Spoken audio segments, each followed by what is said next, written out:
All right, I think we're going to get started then. Good morning, everyone. Thanks for coming back. I hope you guys all had a good time hacking yesterday and learned some things and made some cool stuff.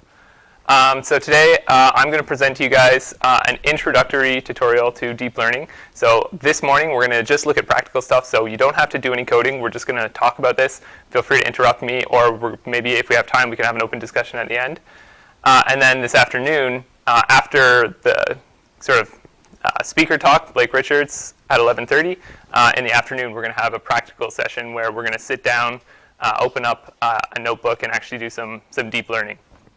So, yeah, just theoretical here. For those of you guys, okay, yeah, let's go over the plan here first. So there's 3 parts. The last part's going to be kind of optional if we have time, but we're going to start out with just the very basics. So like people who have known the network before, hopefully you can pick something up from that. And those of you who have seen this stuff a lot, hopefully there will be some interesting tidbits for you. And then we're going to move into some really common architectures. So I guess what you'd maybe call state-of-the-art in this field. And then we're going to get into advanced topics like open problems in AI and all kinds of interesting discussion points like that. So you've come here. You're ready to make your first neural network. You've probably seen diagrams like this before, but it's going to, this is a neural network. So basically, we're going to have an input. This could be anything. It could, for example, be an image where each of these inputs is 1 pixel in that image, and it's going to have maybe some grayscale value or something like that. And then we're going to have an output. So in this case, we just have 2 possible outputs. They could be classes, so something like cat or dog. And then we're going to take these numbers, these scalar values, and we're going to feed them through these weights. So each arrow here is going to have some weight on it, and that's going to get passed to this intermediate or hidden layer, and then that's going to then get passed through another layer of weights to some output. And then we're going to look at that output and say, well, is this most likely to be a cat or a dog, or vice versa? So just, that's the basic terminology. So weights, input, hidden, and output. And then we have to then come up with some way to organize this network and make it do something useful. So the most common algorithm for doing that is backpropagation, or iterative backpropagation.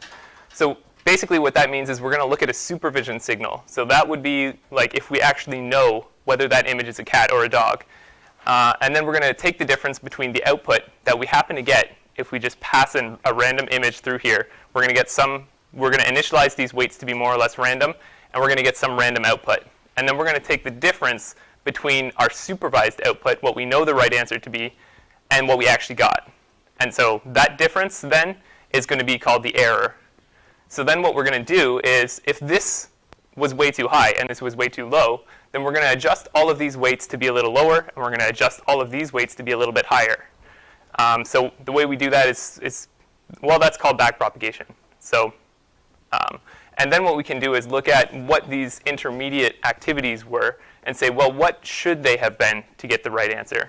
So then we can take another step back and even look at these weights, and we can adjust these weights according to what would give us the right answer for that particular image. Another important thing is that we're not going to actually fully change the weights to give us exactly the right answer each time. Instead, we're just going to take these small steps or like small changes in these weights. And we're going to do that as we iterate over many, many, many images. So as we take these small steps many, many times, these weights will eventually start to converge on something that works not just for one image, but for many, many different images. A few other, actually, you know what? Let's do an even simpler example. So the way that this algorithm works, if you just look at a really, really simple neuron with a single weight, this will basically slowly iterate and converge on the same thing as linear regression. So we're just going to look at an input or an x value and give an output, a y value, and then we're going to decide what the relationship between those two is. So this will converge on linear regression. As you add more and more neurons, universal approximation theorem basically states that you can not just capture linear regression, but any function. So that could be any mathematical function or any function that humans can carry out in theory, or anything that you can imagine. So that's the very basics. After that, you guys should be able to build a neural network We're going to just make it better over the next few slides. A little bit more terminology that's important to understand is, so this supervision signal that I talked about, typically that comes from a left out set of training data. So that's where we have, in this example, we have a bunch of images and we have their labels.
Functions have to be differentiable for them to work properly with backprop. Yeah, maybe. So we also, another thing we do to make these networks work better is we'll have a bias that we add to every neuron. And what this is doing is basically taking all the sum of the inputs to this neuron and then adding something or even subtracting something. And that's effectively going to shift these activation functions left or right. This gives us more flexibility, I guess, in our basis functions, if you want to think of it like that. If you want to think about sort of what biological analogs might be to this sort of function, it might be something like the branching of dendrites or something like that. So basically you have all these inputs arriving at synapses, and then something's happening to that information. So maybe those action potentials or membrane potentials are being summed together in some nonlinear, weird way, and then that gets passed to the soma of the cell. There could be lots of other biological analogs, but maybe that's just a useful way to think of it. In principle, you could use any basis function. It still has to be differentiable. Interestingly, if you were to use, say, sine and cosine functions, then you could approximate the Fourier transform, for those of you guys who know about that. So integrating with your knowledge of basis functions, hopefully. In practice, though, we don't fit very complex basis functions. We usually just stick to these 4 or maybe 1 or 2 other ones because they're really simple. So that means they're fast to compute, which is important when we get very big networks. And it's much more sort of human readable. So we just apply the same sort of activation function to every neuron in a layer. We don't have to do that. It just ends up being easier most of the time. Okay. So next, we're going to get a little bit more complicated with our neural networks here. So now we're going to look at sort of the difference between the number of neurons in a layer and the depth of these layers. So here I have an example of the input is just a picture of a face. And what we end up seeing is that the lower level kind of units in these neurons start to represent really low level features. So these are basically little edge detectors or Gabor filters, if you guys know that term. And then as you kind of get further or deeper and deeper into the layers of this network, you get these more complex conjunctions of features. So here you have things that look like eyes that are just maybe a few different edge detectors stacked on top of each other. Or even like sort of pieces of whole faces or like little features of faces. So one way to think about this is the number of neurons you have in a given layer will determine the number of features you can represent at that level. So in the case of Gabors, it might be the number of different orientations you can fit to your data.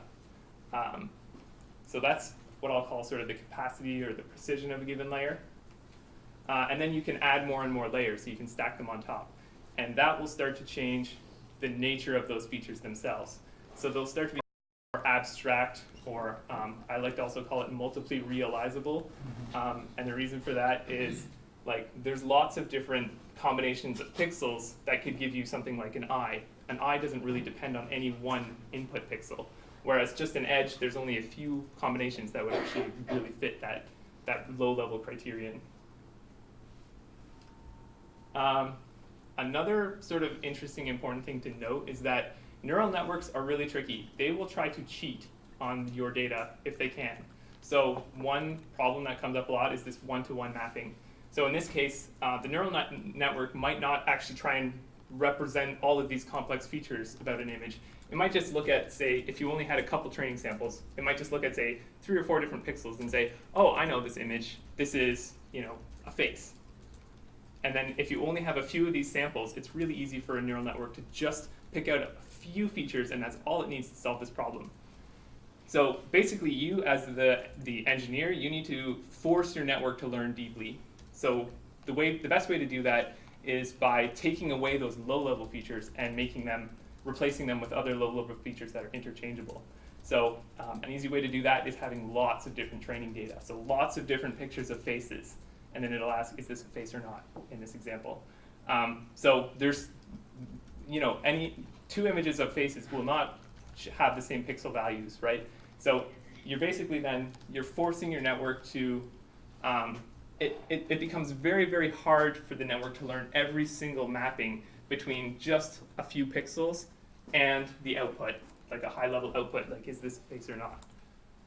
So it actually becomes easier to detect these sorts of high-level regularities in images, or like highly conjunctive feature representations. That good? Okay, sort of on a related point, this is something that will also make your networks a lot better when we start to make networks. This idea of image or data augmentation.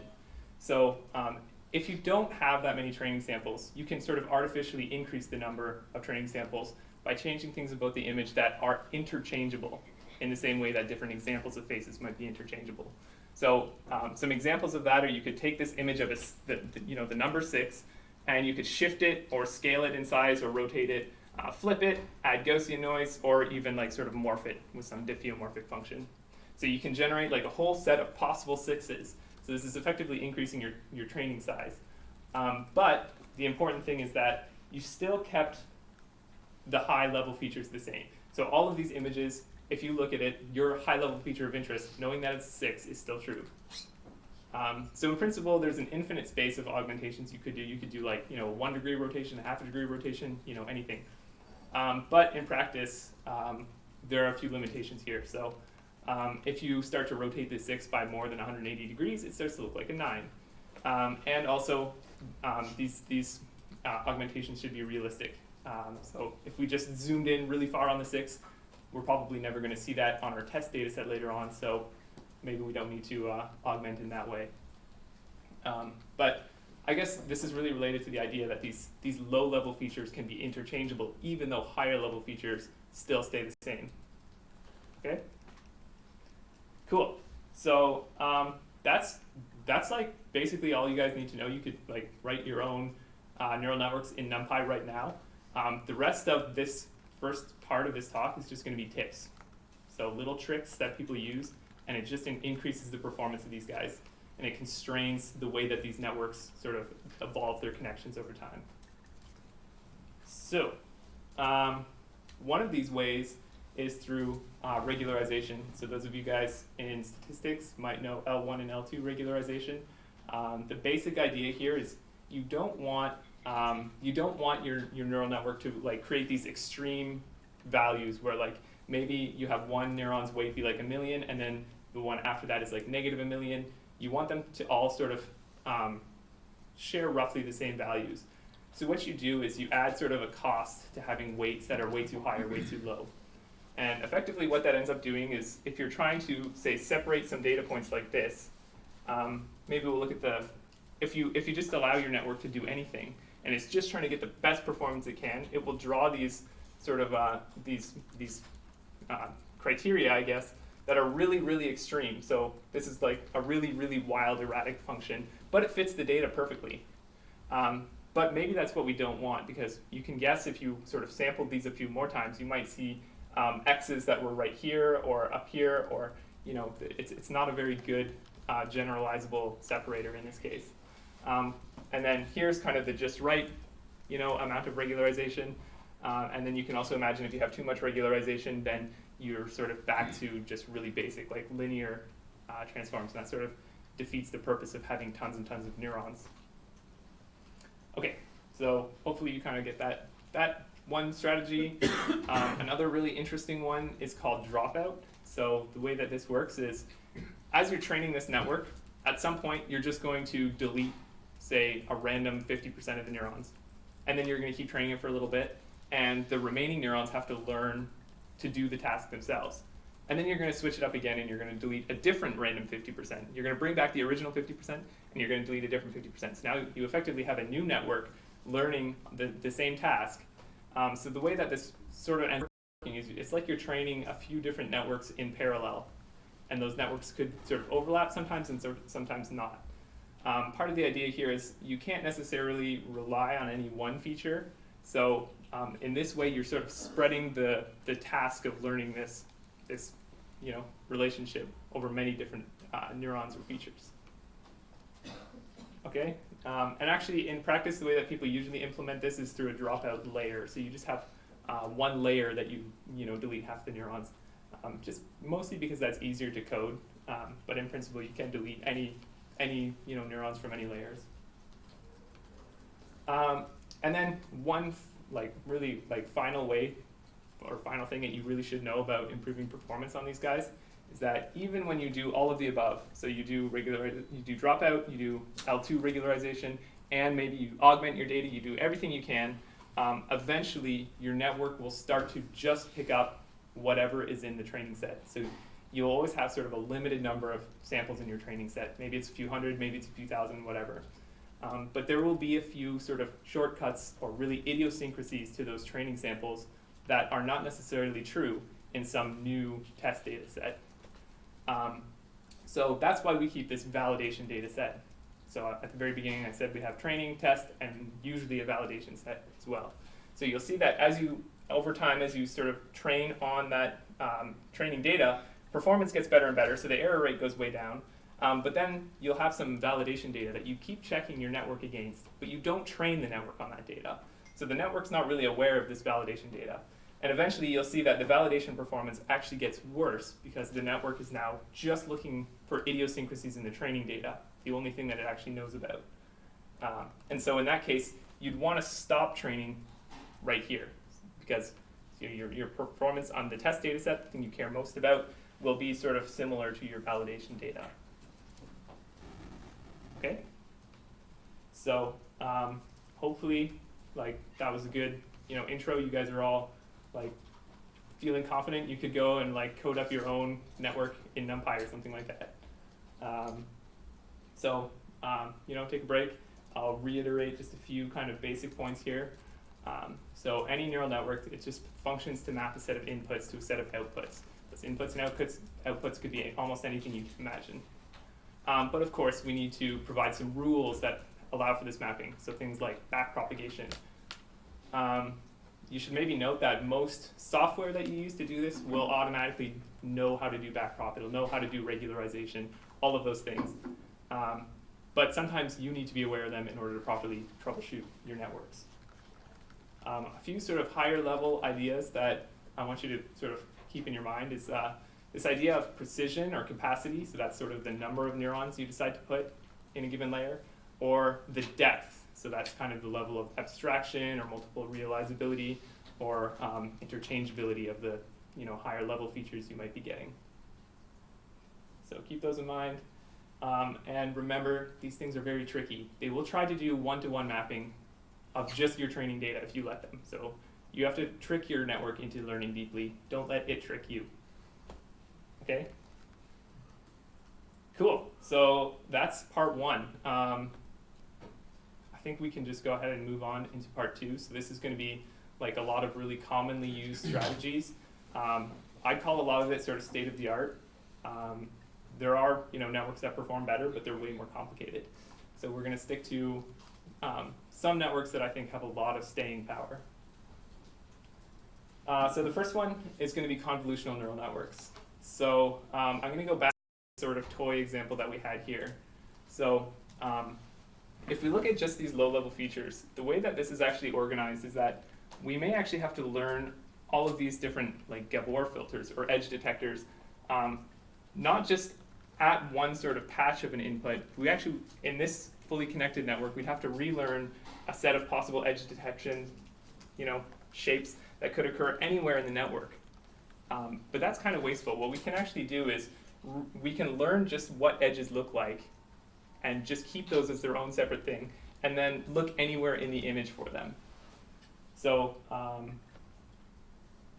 yeah, I guess this is the sort of idea. We don't actually need to relearn possible edges again at different spatial locations in the image. And this is, well, actually maybe one more point I'll make really quick. So back before there were neural networks, when people did image processing, they would filter their images with things like these Gabor filters or any kind of complex human-crafted filters they could to try and obviate the features that they wanted to pull out of an image. So part of the motivation for this convolutional neural network is to just fit a given set of filters to the whole image. Okay? And this is really useful. So when we reuse a set of these features, we don't need as many neurons now. So that is great because if we leave the neural network the same size, then we can have a lot more different orientations of these edges. So that would really increase the capacity for image, or for the features that we can see in the image. Or we could actually make a smaller neural network, which is also nice. So by reducing the size of the neural network, you typically don't need as long, like computationally, to train this, and also you tend to not need as many training samples.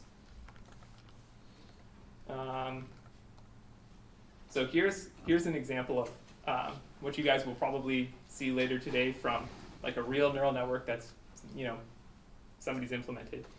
So we have a set of convolutions. So if we look at this sort of map, okay, so I guess I'll start here. We have some image that's 140 pixels by 170 pixels.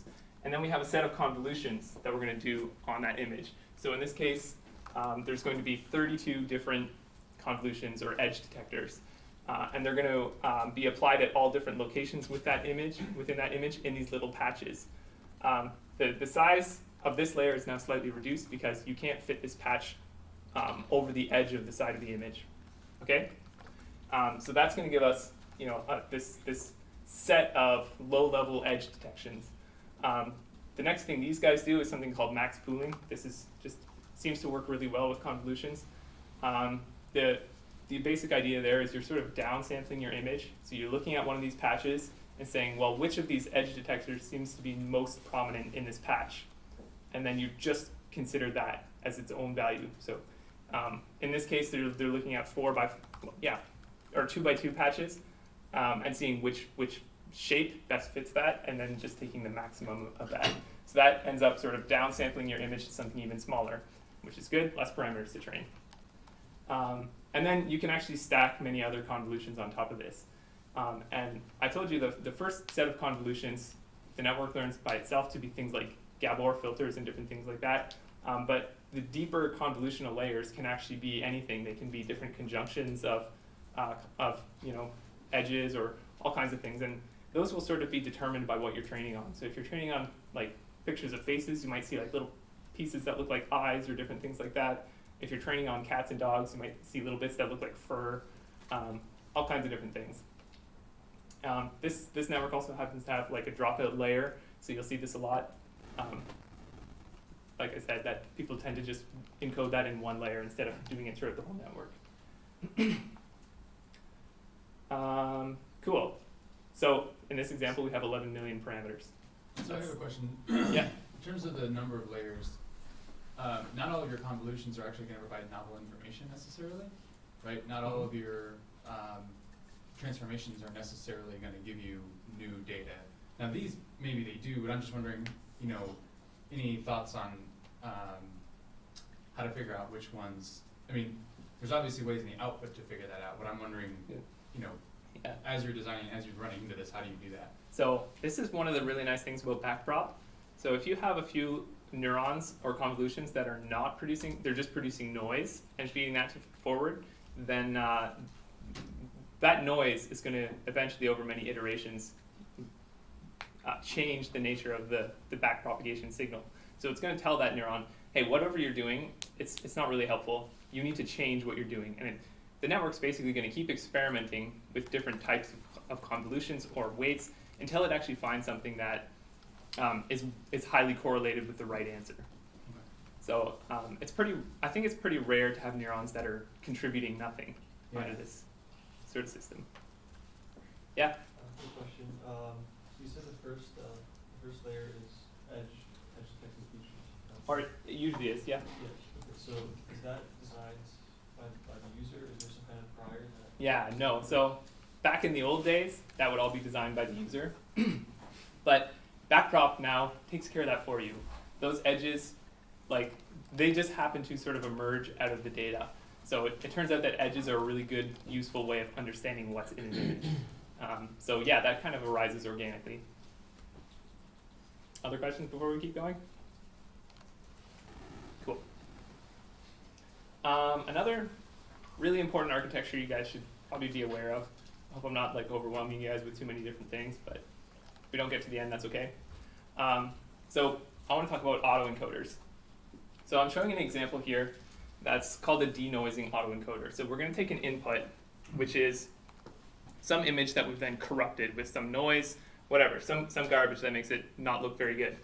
We're going to then feed in all those pixels into a neural network, and then we're going to have that neural network get smaller and smaller and smaller. So this is what we call an encoding phase of this network. And so what that's effectively going to do is compress that input. So with just the number 7, we could actually, like, or with just numbers, we could actually reduce this to a layer of size 9 or 10, I guess, for the different digits. And that could give us an output. But instead, we can actually leave this slightly larger, and we can encode not just that this is a 7, but we can encode a little bit of information about it as well. So like maybe like is it a 7 with a line through it, or kind of where roughly is it on the image, or different things like that. But we can still have a representation that's much, much smaller than our original picture of the 7. So we can do this compression, and then we can add on this sort of second piece of the network that's just going to look at that very high-level abstract representation of what that image is. And it's going to try and decode what the actual image might have looked like. So in this case, I told you it's a denoising architecture. So the supervision signal is actually going to be the original 7 before we corrupted it. Okay? Maybe it's important to note that this type of compression assumes that there are some regularities, say, between all the images of 7s, right? So there is some non-unique information in this. So even just like this sort of black space, like we actually, when we save this image, we have to encode all those pixels as being black space, but that's not necessary because, like you could have an indefinite amount of black space around it and it's still a 7. So those are sort of low-level interchangeable features. A few interesting applications of this type of architecture. So denoising is the one I'm showing here. You could also, similarly, you could look for anomalies in your input data set. So if you had something that wasn't well compressed, then it might suggest that the types of regularities that your network is picking up on are different for one of those images. So there might be something anomalous about some inputs. You can also use it for in-painting, so filling in missing values, really similar to the denoising, so you can just imagine some pixels were missing, you want to guess what they should have been. I guess this idea of quantifying uniqueness has a lot to do with anomaly detection, so you could look at a whole data set and ask how compressible is this data set. So if it's highly, if it's just really basic images like this, it might be highly compressible. There's lots of sort of empty space in that image. They're a lot simpler. But if you had really sort of information-rich images, then it would require a really large intermediate level or sort of bottleneck layer. And of course, doing this kind of compression is useful in and of itself because compression can be useful, can reduce your hard drive space or required space, and reduce like network latencies and things like that if you send compressed files. And also, there's some interest in compressed sensing, so that's where basically you're just looking for high-level features instead of looking, maybe in the example of MRI, you don't have to look at every single voxel, you're just trying to get a global idea of where you should be looking in that image to resolve what it might be showing at a high level. This is maybe just like a quick note for like the stats nerds here, but if you were to actually just use linear activation functions on a network like this, then as this iterates over some data set, you'll actually approximate PCA. So the number of PCA components that you have in your PCA analysis will actually be the same as the activities of however many neurons you have in your bottleneck layer. So that's just a cool stats side point. Okay, now we're going to combine two different concepts that we just learned about. So we're going to combine convolutional neural networks and this separate encoding and decoding layer. So this is an example that I'm working on right now. So here we have these 3D images of the hippocampus. So that's going to be our input to our neural network. And they're going to be, these large images. We're going to apply convolutions and max pooling in order to sort of look for regular features in that image and reduce it down to a really abstract representation. So just like in an autoencoder, we're going to look at high-level ideas of what's in this image.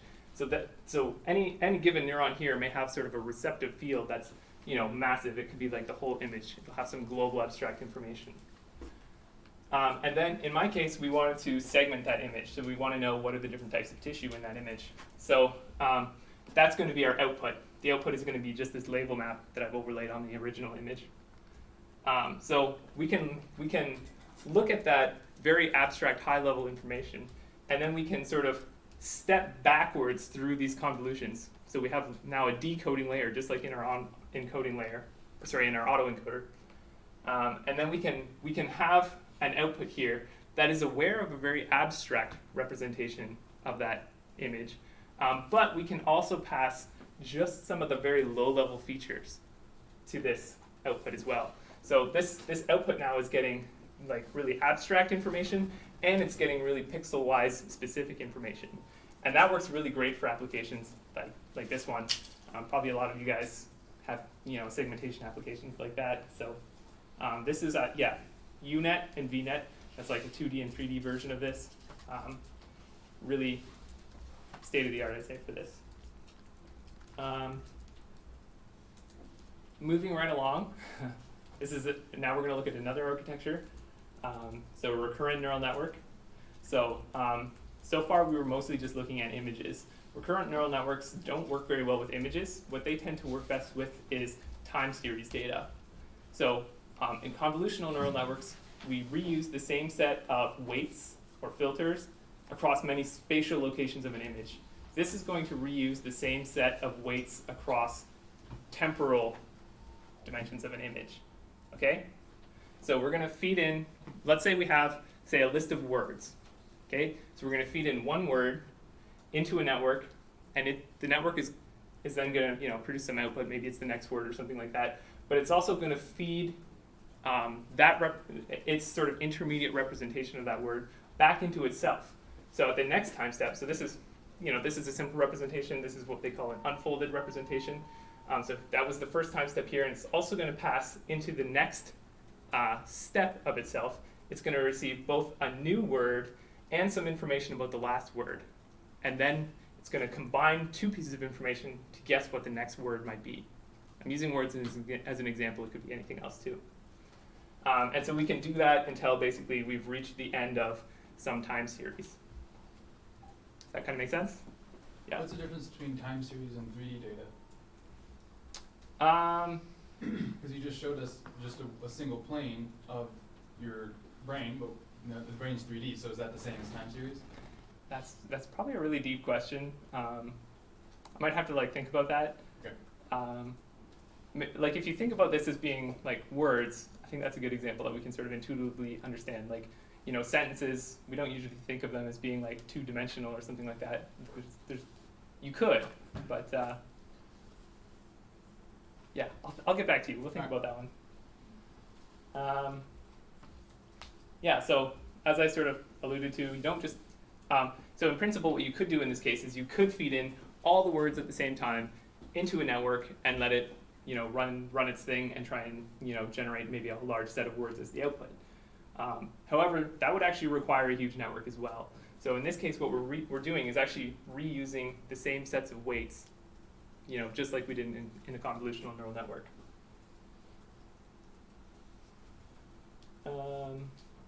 Yeah, when I say it's receiving both of these informations, I just mean it's being concatenated. And also, maybe I'll mention really quickly, the thing that's being passed from one time step to the next is usually called the hidden state. That's important because, yeah, we're gonna touch on something a little bit more complicated next. So something called the long-term, short-term memory network. So there's a problem with recurrent neural networks, which is basically that if you look at a network like this, if you look at sort of the distance from this output all the way back to, say, the first word, that's a lot of steps that information has to pass through, or a lot of weights that it has to be passed through. So it's effectively like an extremely deep neural network. There's tons of parameters that could go into that. And when you have extremely deep neural networks, you get this problem called vanishing gradients. So basically, you get some loss of the error signal as you pass through many layers. So this really popular network, the long-term, short-term memory network, tries to mitigate some of those problems by gatekeeping some of that information. So it's basically going to introduce a set of gates that tell this network what's worth passing forward and what's not. And if it's not worth passing forward, then it's not worth doing backpropagation on it as well. Okay, so I'll just sort of, this is a complicated network, so we can, those of you who are interested, we can chat about it after too.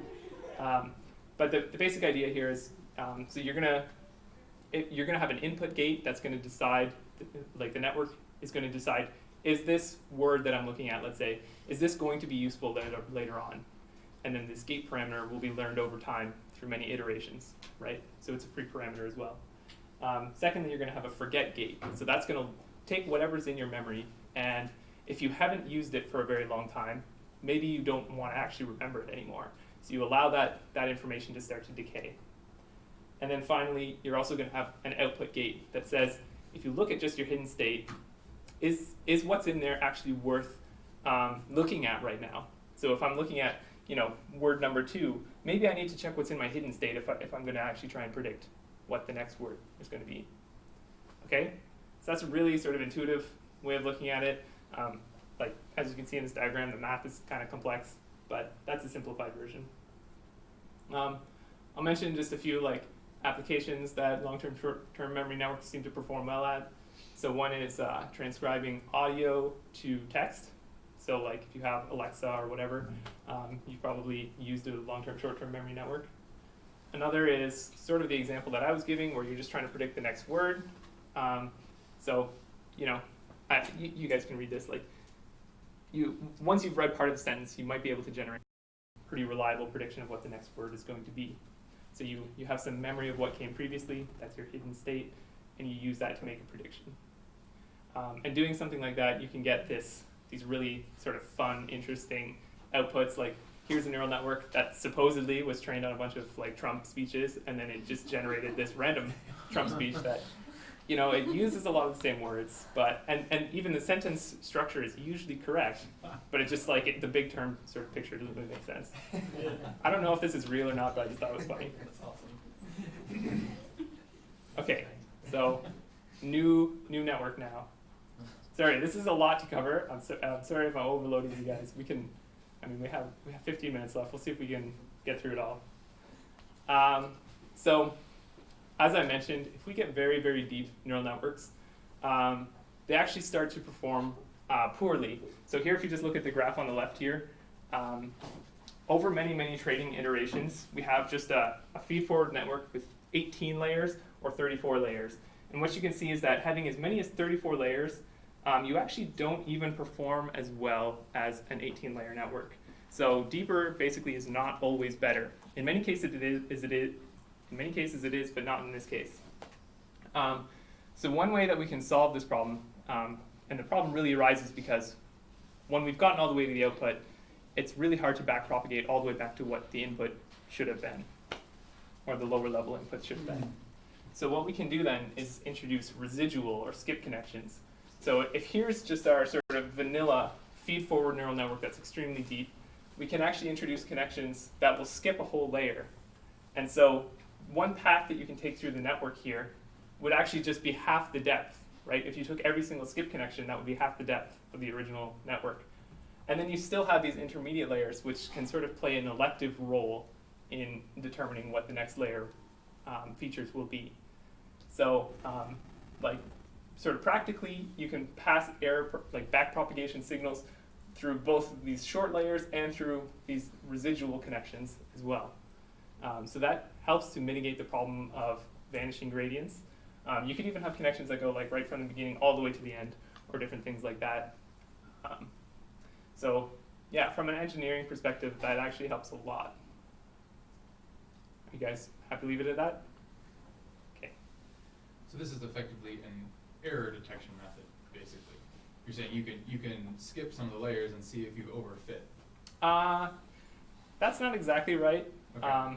It's more like you're training up one short network and one long network in parallel. But then you're saying, if the long network has something good to say, let's actually use that. Okay. That sort of help? Yeah. So you're just computing both of them and seeing which one is the best. Yeah. Okay, cool. maybe I was ambitious with what I thought we could cover, but I'm gonna like move to a whole another set of concepts now. So we're gonna talk about different sort of strategies that we can use to supervise these networks. So far, all the networks we looked at, we already knew what the correct answer was. We knew exactly what the correct answer was, except for the autoencoder, where the correct answer was just the input, right? So that's kind of a special case of unsupervised learning. So there wasn't, like, the supervision signal just was the input signal. But we can also look at different cases. So one example is deep reinforcement learning. So in this case, we don't know exactly what the right answer is. But we're just going to try something and then ask, was that a good thing or a bad thing?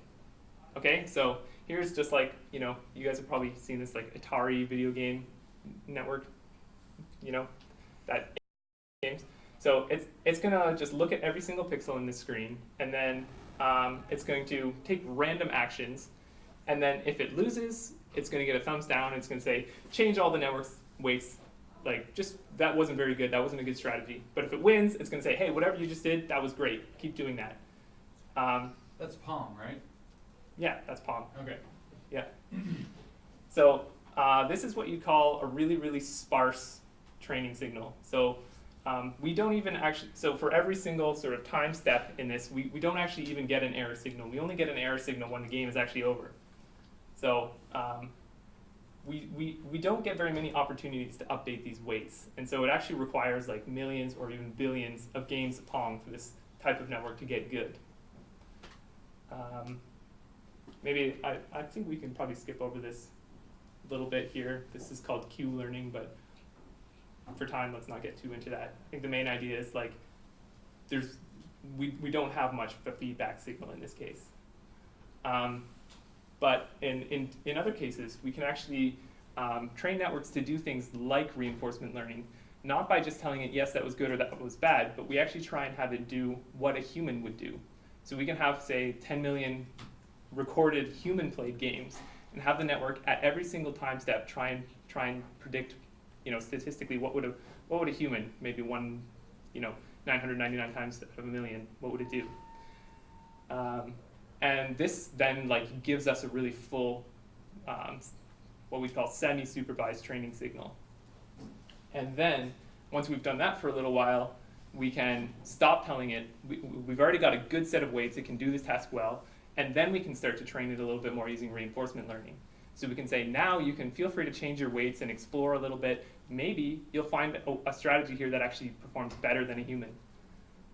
So you've started training on one task, and you've gotten those weights really good, and then you switch to a different task, which in this case has a sparser signal. And this can do some really cool things. Here is an AI on the left playing against an esport grandmaster under tournament conditions, playing this game called StarCraft, I think. Mm-hmm. It's a really complex video game. Lots of pixels happening in here. Like the network's just looking at pixels. I think it maybe gets like little labels of like what these units are and things like that. But networks like this have actually now outperformed some grandmasters under tournament level conditions. And this network can only make the same number of actions per second as the human. So this is actually like a really impressive thing.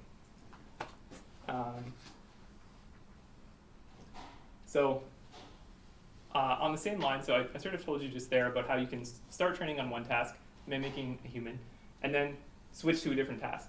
So the other word for that is called transfer learning or pre-training. So the idea here is like, yeah, that's exactly the idea. You start with some task that you have a lot of information about, and then you move to a different task that's hopefully similar. For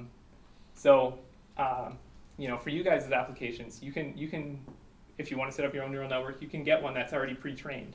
So for example, if you want to do some kind of image recognition, you could take a model that's fit on a huge, huge, huge set of data, so like something like ImageNet, this big popular network, and you can take that existing model and then replace the input data sets and the labels to maybe this could be just a few MRI images that you have, or maybe a few hundred MRI images that you have, and some target labels that you've annotated yourself. And already this model is pretty good. It has pretty reasonable weights. It knows about things like edges and all that. So this actually speeds up training, makes the result much more generalizable. really, really great thing to do, especially if you have small data. So that's maybe one more useful tip. Let's cover this really quick, but on a really, really vague level. So another cool network that's really popular is called a generative adversarial neural network, or GAN. So the idea here is you're training two networks in parallel. So you have one network that's just taking random inputs, and it's trying to generate something that could be an image. And then you train a second network that looks at real images and the randomly generated images and tries to classify which one was real and which one was fake. So this is doing some deep learning about what's in these images, whereas this network then, it's getting a supervision signal. So it's saying, yes, that was a good image, it managed to trick the discriminator, or it was a bad image, the discriminator knew right away that it wasn't real.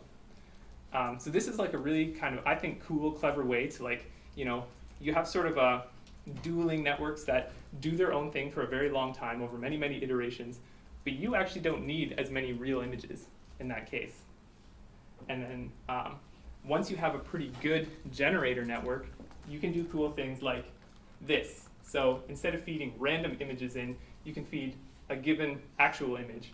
And if your real images were all, in this case, stained glass images, it already knows sort of realistically what should stained glass images look like. So it'll take some image and make it look like it was stained glass. So you've probably seen examples like this. I think there's like a Snapchat filter that does this or something like that. Probably does use a GAN. So those are a lot of, that's it for part 2. Those are a lot of the most popular networks. That was kind of like, that was a ton of information. So, you know, take some time to rest and digest that. I'll go over a few of the key concepts again. So generally, we want to try and reuse weights where we can. So in the case of a convolutional neural network, we reuse the same weights or sets of features across different places or patches in an image. In the case of recurrent neural networks, we reuse the same sets of features at different time points in an image. So that's a great thing to do. Deeper networks are great until they're not, because sometimes those gradients start to vanish. So once you get past a certain level of depth, your performance drops off. You can mitigate this problem using things like these gate parameters on a so maybe I should have mentioned this. An LSTM that we mentioned is actually a subclass of recurrent neural networks. So that can help keep your gradients alive, or you can introduce something like these residual connections. And yeah, those are just useful tricks for allowing your network to still learn deeply without having vanishing gradients.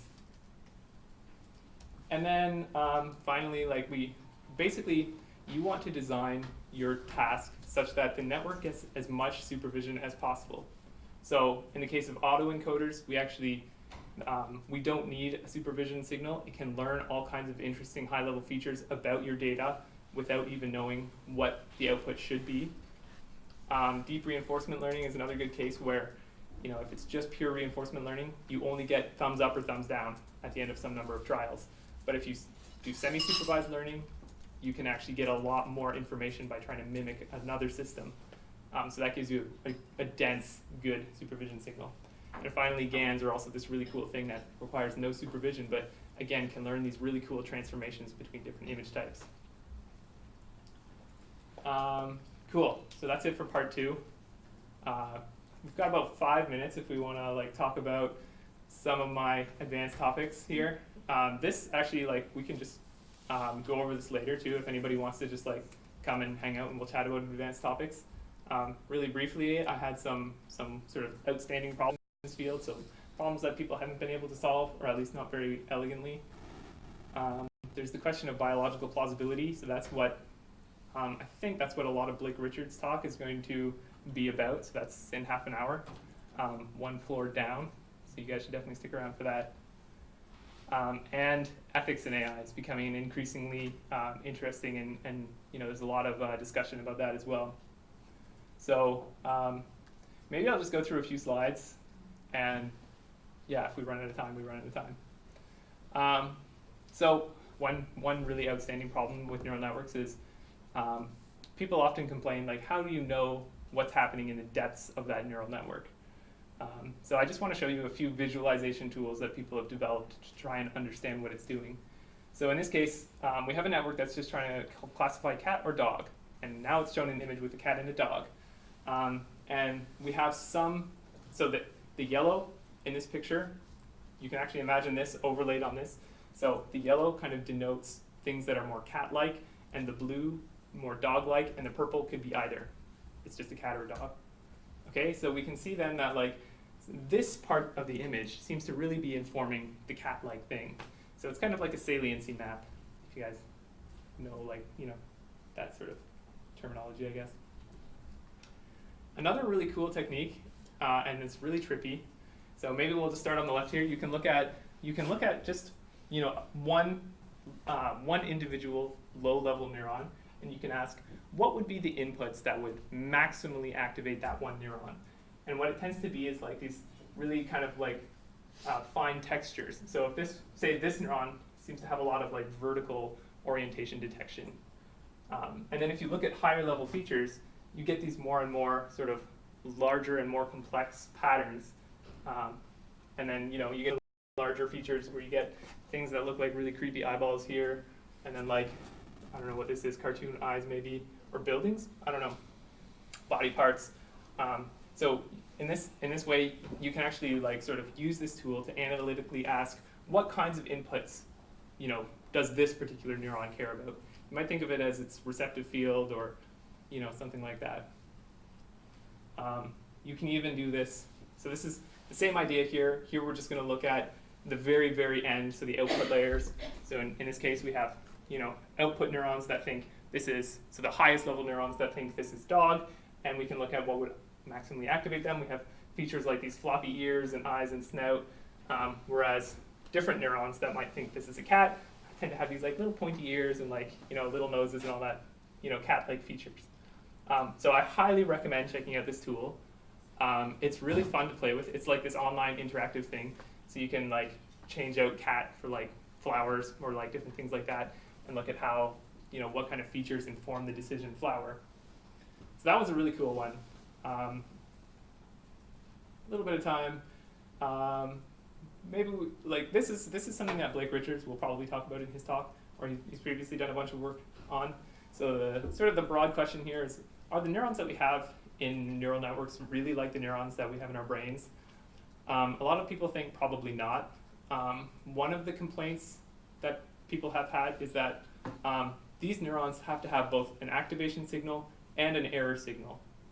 And if you just think of a neuron, it could have, say, just like a resting membrane potential, or any given time resting or membrane potential. So that's just one value. So how can one neuron store two different values? One possible solution is you might see sort of a compartmentalization of neurons into like this sort of apical branch where you have summing of a bunch of different potentials, and then it's sort of a soma branch. So I'm pretty sure this is actually Blake Richards' figure. So he might tell us a little bit more about that as well. But I should mention, that's one of many. There are lots of other sort of proposals for possible parallels between the actual brain and neural networks. Sort of on a related talk, I think it's really fun to think about like, what are our learning signals if we did work sort of like neural networks. So we can also be pre-trained in an evolutionary sense, so we're, you know, come hardwired with a bunch of connections. Or we can also, like, obviously you guys all agree, we can have reinforcement signals. So if we get food, good, whatever you just did, those connections, great. Or if you get like, you know, social approval, or even like really subtle things like, you know, this could be happening on a second-by-second basis. And one thing that I think is kind of cool to talk about too is people in like cognitive neuroscience or cognitive psychology will know this theory of predictive coding, where the idea is like the brain is always trying to make predictions about what's going to happen in 2 seconds, or in 4 seconds, or in 10 minutes, or whatever. And then when you know 10 minutes later, when it actually does come to pass, you can see if your prediction was right. So you get a supervision signal over time as well. So that's, yeah, I think that's a really just cool idea for how, you know, where do our supervision signals come from? That could be one of them. I'm not going to talk about this at all because it's too complicated and we're basically out of time. Maybe this will be my last slide. So things that are hard right now for neural networks. Viewpoint invariant representations are really hard. So you could, if you feed, like, say, pictures of a cat, we can easily recognize a cat scene from a different angle, right, if you take a different picture from somewhere else. Neural networks don't do that very well. They tend to learn like features that are specific to one viewpoint. So there's some pretty cool ideas for different tricks and architectures and things like that to solve this problem, but it's very much like, open field on that problem. Also video prediction or object tracking, so having to do sort of a complex visual task that also has a time dimension, that's really hard. So, lots of cool papers coming out right now on that. Interesting discussions happening too, I'm sure. And of course, like small data sets, or if they're noisy or incomplete data sets, those are hard too. That's especially, we feel that a lot in like medical imaging because we don't have a lot of images most of the time. So better algorithms, that's something we could hopefully see coming out next few years. Maybe like one other quick problem is like, what makes a problem well posed or conducive to a neural network? So maybe just a really quick example of this is for my hippocampal segmentation example, I already cropped these images around the hippocampus because I don't necessarily care about what's happening in the rest of the image. So that just makes the problem a little bit easier for my neural network. There may also be other ways to like just set up your input and output data such that it's really well posed or conducive to having a good neural network solution. And this interpretability question still wide open. So I showed you guys one tool for making these trippy like images of what could activate a neuron, but it's it's open season on that. This maybe was cool to say like a few years ago. Now there kind of are experts in the field, but it's a young field, so you guys can be the experts if you want to be. I think I'm just going to end it there because we're out of time. Thanks.